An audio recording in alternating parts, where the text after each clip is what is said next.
Whistle Talks episode 8, where I am speaking to Graeme all about SDR engagement and helping them be successful.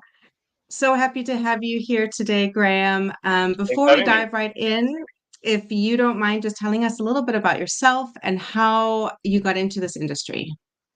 Yeah, really quickly. I actually fell into it like I think most people fall into becoming a sales development rep, and I fell into it late in life because I moved overseas to Israel, which is the startup nation, and no one really valued the experience I brought prior to moving here, so I sort of had to reinvent myself.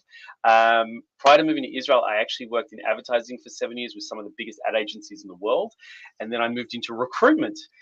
Where I started as an individual contributor and ended up becoming an owner of a recruitment headhunting firm before moving in-house to one of the biggest banks. So when I came to Israel, I actually fell into it and I needed a job. A father, a husband with 2 kids. I needed to pay some bills, and I had to start at the bottom as an SDR. And I didn't realize at the time until about a week or two into it that it was just like headhunting as a recruiter, but just for businesses. And when I made that connection, I realized, hold on, this job isn't so hard after all. Um, and so for the last 11 years that I've been here in Israel, I've been an SDR leader, managing mainly all SaaS products, mainly working into the US, but also into EMEA. Awesome. Thanks, Graeme. I think I'll introduce myself as well, since this is one of the first podcasts that I am hosting for Whistle. So my name is Claire Webster. So I got into the industry about 8 years ago, so not very long actually. You're a veteran And too. how, yeah, is 8 years qualify for a veteran? I think that anybody over 2 years who's still in an SDR role, no, you would be saying that they're a experienced. When you start hitting 4+ years, you're becoming more of a veteran. Because most people, let's be honest, the most people's plan is not to be an SDR. And in the States, the average during the height of the boom, most people were spending no more than 12 months as an SDR role before they were moving off. When I hire people, I tell them there's nothing less than 18 months unless you're an absolute superstar because you don't get an ROI on them in the companies I've been selling for. So if you've been staying 4+ years, Claire, you like me are still what I would classify as a veteran, and we should wear that as a badge of honor. Agreed. I am going to start calling myself a veteran because of you, Graham. Thank you. So, yes, 8 years. I mean, I wasn't an SDR, although I do feel like, in this industry and working with startups, those skills of that you get from an SDR are applied to every single role that you have. So I actually hosted investor conferences and events for companies that were looking to raise, obviously. And then I moved on to Whistle when I moved down to Cape Town. Been working with Whistle for about 2 years. The last year, I am the manager of partnerships, but I actually started with Whistle as an SDR. Same kind of thing as you. I was here. I needed a job. I had bigger plans. I did not want to be an SDR, but I knew that I needed to get in somehow. And yeah, so that's how things started for me here. Now, Graeme, that leads us into my next question. I have heard that you are under the impression that nobody actually wants to be an SDR. So tell me, why do you think people actually take on that role, and what is their overall plan? Where Yeah. do they really want to go? I don't think that's my impression. I think it's pretty solidified in most people's minds. People grow up, coffees for closers. What is it? Oranges for openers. I mean, that's how you feel, right? It's always felt like SDRing was an entry level job. I I believe it's more of an entry point, not an entry level. A lot of people have experience. If you forget the young people who are coming out of college or university, whatever you want to call it, at a school, who have no experience, that's always going to be an entry level role for them. But for someone who comes from a different industry that wants to try getting into technology, for instance, into SaaS or whatever, they usually are told the entry point is to get into an SDR role where they can learn about what is SaaS, what is the products, how do they sell it, how does it all work. And I prefer to look at it as that entry point. Okay. Now, that problem when you talk about it being an entry level role is it makes them subservient to maybe account managers and account executives, which really shouldn't be. We're colleagues and we tend to work together, right? Um, no person in all the years I've ever interviewed for the various roles, um, has said, yeah, I grew up wanting to be an SDR. They always want to be an account executive because that's where the status, the kudos, and the money has always been traditionally, or they want to move into customer success or even project management, wherever. But no one says, I want to move into SDRing, let alone moving into SDR leadership. And that's something that is even harder to find, is people that want to move into that SDR leadership role. The only way you get those people is when they've actually started to fall in love with what they actually do. Right, and you need them to be successful or understand what it really is and how they can get the most out of it, to find those few people. But most people say, yeah, I want to get out of this role as quickly as possible, which is fair. I In understand it. That's what I wanted too. I originally wanted to be, and I was, for a part of my time, I was actually an account executive for an enterprise company. And I realized I just didn't enjoy it as much as the hunt and the Mm. complexity of the challenge. And so I was one of those people that said, you know, I've actually tried that. It's not really for me. As I used to say, I don't really need to put a ring on it. I prefer to do the hustle up front. That's funny. That's actually very similar to my story. So I also became an account executive for Whistle after being an SDR, gave that a try. And I also just realized, like, yes, the high is amazing, but I actually prefer the hunt. That's where, it's kind of like getting into the meat of things and really getting to know people and build relationships. And I think that's where I actually really prefer spending my time. So you had said that, only people that really fall in love with SDRing would think about being an SDR leader. So I'm assuming you actually fell in love with being an SDR. Is that how you became an SDR leader? I don't think I fell in love with the idea of being an SDR leader. I think I just started to work out how to be successful in my role. So I started as an individual contributor.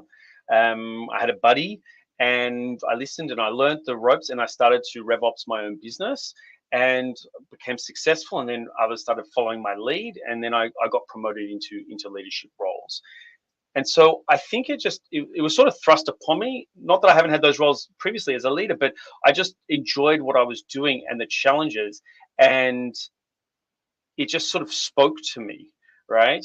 But at the same time, I was given opportunities, and I had people who were mentoring me, and I found a love for the process, not just the outcomes. Don't get me wrong. I hate not achieving target, and I'm here for the money. Anybody who's in sales who's not here to be successful, make the money, you're in the wrong job, people, right? And for employers who have got people who are happy to do an average job, then you've got them in the wrong seat, right? And you should get rid of them or find them another position in your organization. But if you're not hungry to close whatever KPIs you have, we're hoping that those are realistic, by the way, as a little bit of a caveat. But if you don't have people who are always trying to better themselves and better their outputs to not only hit target, but exceed target, then they shouldn't be there. And I'm one of those people. Like, whatever number you give me is just the baseline for me. I want to be making as much money as I can for both me and my organization, right? Absolutely. Well, I think, SDRs, good SDRs are overachievers, 100%. And I think that's what kind of gets you ready. When you say it's entry point, I love that, because just reflecting on my experience with Whistle, I would not have known half of the stuff, that I knew going into the next role if I had not done that SDRing job. And you really have to believe in your company in order to be able to sell it. So I think because of that aspect of the training of the SDR, it really sets you up to really do anything else within the company. Now, I've heard that you do something a little bit different with your SDRs. You provide them with a business plan. Tell me a little bit about that, your Yeah. thoughts behind that, why you do that. Just before that, I want to tell you something. What people don't recognize, and I took probably 20 years to admit this, is I never wanted to tell people I'm in sales. Recruitment is a sales position. We sell people, we sell dreams of a better career somewhere else, and career progression. And we're selling to the employer that we have someone who can fulfill their need of an output or an input to an output. So for me, I never wanted to say I was sales. I'm in relationship management and all that stuff, but we sell every day. I sell to my wife when she says, you haven't done your chores, you haven't taken out the garbage. Like, but I'm watching football. Can I do it afterwards? Can I do it at halftime? We're always selling, but some of us have taken upon ourselves that we actually do it for a profession. And when you own that and understand that you are in sales, the more objective you'll be about your outcomes. So I try to work with my SDRs to understand what motivates them. Every person has a different motivation as to why they take a role of an SDR. Even if it's only to be in that role to get enough experience to move on to something else. Don't hold it against them. Work to help them to achieve their goal while giving you an ROI and outputs that allow you to get something from that experience. All right, it's a business transaction. Okay, if only one side is benefiting, then it's not a win-win. You as a business need to be getting somewhat of an output, which is SDR is setting meetings and getting contacts, all that sort of stuff. But the flip side, they need to feel like they're getting paid well, good conditions, learning, and have a pathway to growth. If they don't find that, they will go somewhere else. Okay. Now the conundrum is that a great SDR does not make a great AE, or great SDR does not necessarily make a great AE. But you're told, if you hit targets for a certain period of time, then we will consider you for other roles. That's a little bit of the conundrum, but it does come back to how they behave. Now, for me, when I get to understand their motivation, it's not just about, I want to be an AE. Oh, sorry. All right. So what are the things that you want to achieve along that way? What skill sets do you currently have versus what you need to acquire to get to become an AE? So working with them on a development plan. Okay. The more objective they are, and I tend to look at SDRs and anybody in sales as a franchise owner, right? So it's their business and I'm investing in them. I'm giving them the tools, I'm giving them my time and my education. So I am the VC, I'm the investor, and they are the business. So you want to make them as accountable to themselves and to me as the VC as possible, and objective. For most people who have not been a business owner, they've never done a business plan, right? And they've never really analyzed themselves as a product. They see themselves as an emotional human being, not as a product that they're selling. And that's really, really important, is to set that aside. So my business plan will ask them, well, what did you do last year? What were the outputs against your targets? Why did you or did you not hit your target? What did you do well? What did you not do well? What do you need from me to help you do better in this next period of time, so that we can then put a plan in place? What's another aspect of that most people don't do is, most people separate the work from the personal. Yet most people spend more time at work than they do anywhere else, and their financial freedom to do what they want in their personal time is usually comes from the job that you employ them to do. So if you sit with someone and you say, well, what do you want to achieve this year? Okay, you want to go on a holiday, you need to save $10,000 to go on this amazing trip. Okay, so outside of your salary, what bonus do you need to earn? And then let's tie that back to your KPIs and say, all right, even if you only have to do 10 meetings a month, in order to pay for that holiday, you need to be doing 13. All right, so how do we get you there to get to the 13? Because you're tying the two parts of their life, the professional and the personal, together. The more you can tie them and their motivation together, the more you will see someone really developing. Okay, that's the first thing. The second part I just want to add is that, and this is something that I've only come to recognize and acknowledge in my latter part of my career, is that it's not just about the outcomes, right? Society tells us that we are fed to believe that you're only successful and you're only a great person if you achieve your targets and you achieve a promotion and status and financial numbers, right? But what I've learned is that it's more about the process. Vishen Lakhiani, who is the founder of Mind Valley, he actually wrote in the foreword of another book for Sri Kumar Rao. He says, our work is nothing more than the ultimate vehicle for our personal growth, right? So when you start to focus on the process, then you start to not so much worry about the outcomes, and the outcomes should theoretically come by way of the fact that you're trying to focus on, how do I make this process better, if that makes sense. Totally, totally. I love that. I think, we're brought up thinking about our personal lives, everybody knows that, enjoy the journey, not the destination. Applying that to, your career, it only actually makes sense. Of course, you need to be focusing on what the process is to get you to that end goal, Yeah. to that destination. I also love something that you kind of touched on there, being a franchise owner. Absolutely. I think SDRs, they have this stigma around them of, as we've already mentioned, the like entry level, entry point. And it's usually just in when you become an AE where you get that idea of like, oh, this is my own business. This is my own, I'm running things for myself. But you're absolutely right. I think actually in every role, Yeah. you are your own, boss. You are running your own business here. So to Company. start You're that running your own thinking and that company. thought process, You're not necessarily your own exactly. boss, because when you're your own boss, you tend to be less accountable. So when I was owning a business, my friends in other companies, we realized that there's a lack of accountability to other people.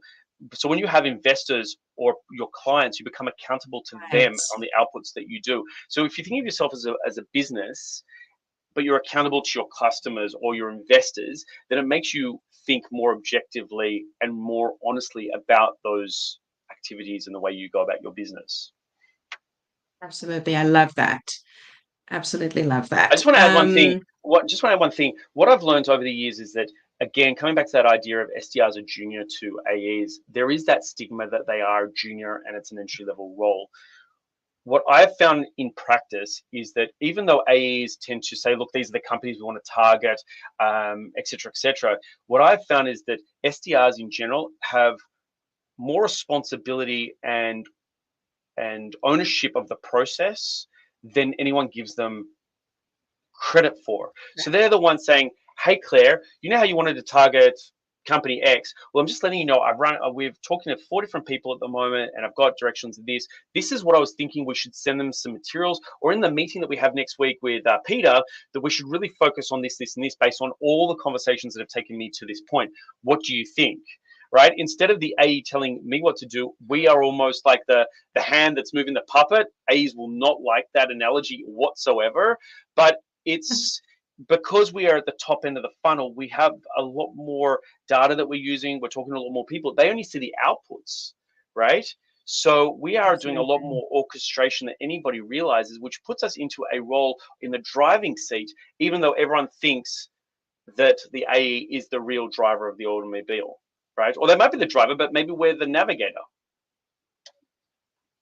Absolutely. I think especially with Whistle and what we do, the negative feedback, or I don't want to say negative, but the feedback is the most important part. And where are we getting the most feedback is from our SDRs, because they're actually the ones talking to our ICP, you know Yeah. hearing what they have to say, hearing the objectives. Why is it failure? What's negative? When you say negative, let's talk about that for a minute. When you say negative, what are you referring to? Can you give me a specific example?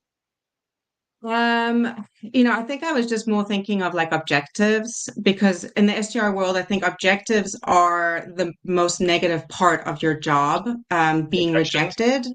Yep. Okay. Yeah. So that's not, again, if you flip that and say, okay, firstly, we're in the rejection business. I've been saying this for years when I interview people. Do you know what an SDR does all day? And they think, yeah, you cold call people, you're on the phone and stuff. I'm like, no, we talk to no one most of the time. People don't answer our emails. 95% of what we do just goes into nowhere.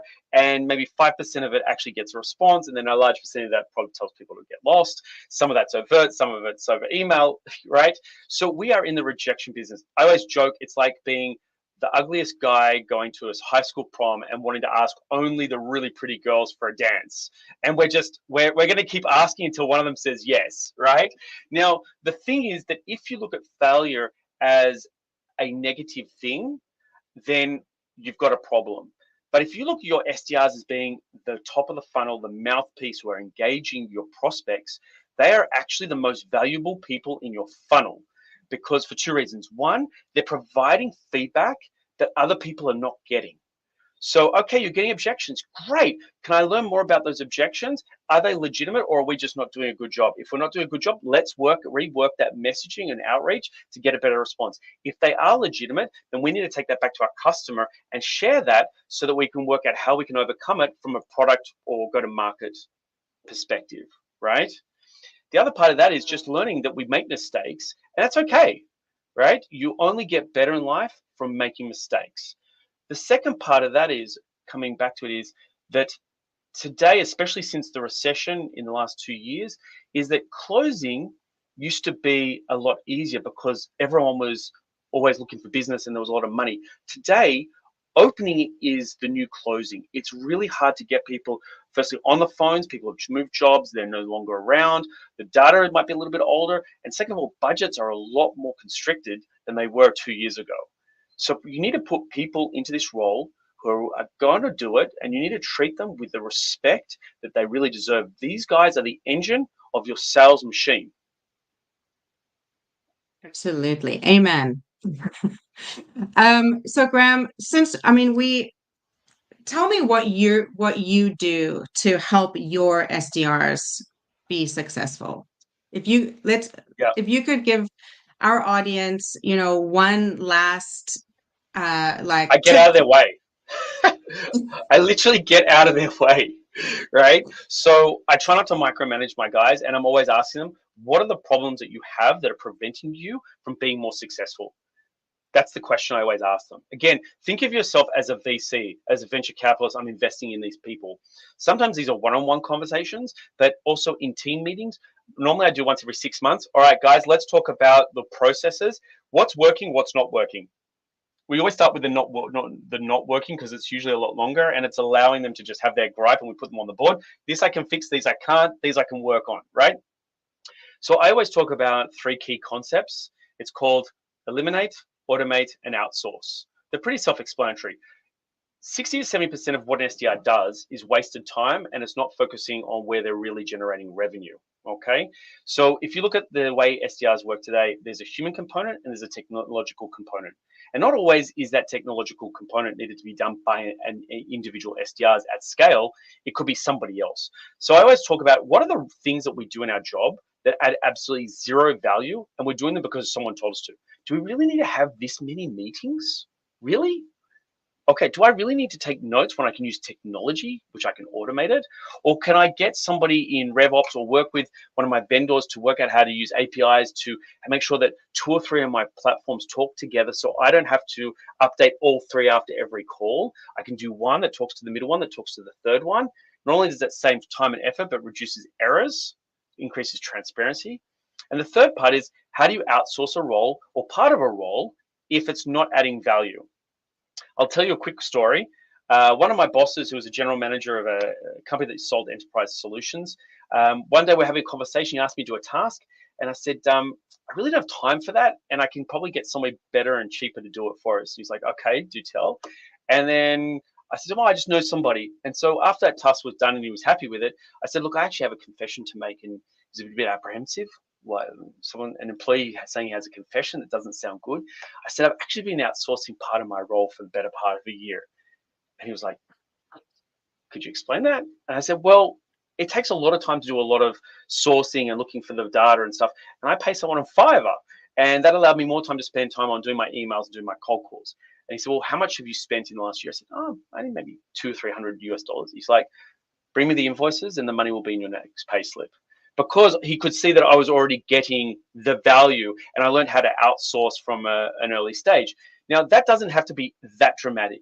You can have, and I have done this in the past, where I've taken a SDR who wasn't so great on the phones and I turned them into a lead generator. So instead of everybody doing their own sourcing, which can be good to some extent in learning about your accounts, it's not the best use of their time to spend hours a day looking on LinkedIn or Zooming for all those, looking for the right persona, looking for the right contact, entering that into Salesforce, making sure there's not duplication, then putting into the right cadence, where you can have somebody who is really good at processes, who understands the SDR function, put them in there, and they will then source for everybody, allowing your SDRs more time. Now, that's an internal example, or you could outsource that.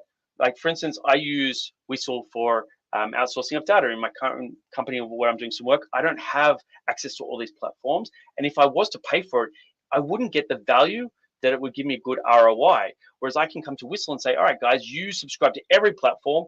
This is the list I need, or this is my persona. Can you go find it and pay a fraction of the price? So the more you look at it from this perspective, from how do I eliminate, automate, and outsource, you will allow the SDRs to focus on their true value points, which is how do I have human engagement? The more they focus on stuff that can really move the needle, the more they're likely that they're going to hit their targets, the more they're going to be successful for you and your business, and also the more they're going to be motivated to come to work every single day. Amazing. Thank you so much, Graeme. Again, absolute pleasure to have you. I'm looking forward to the next time.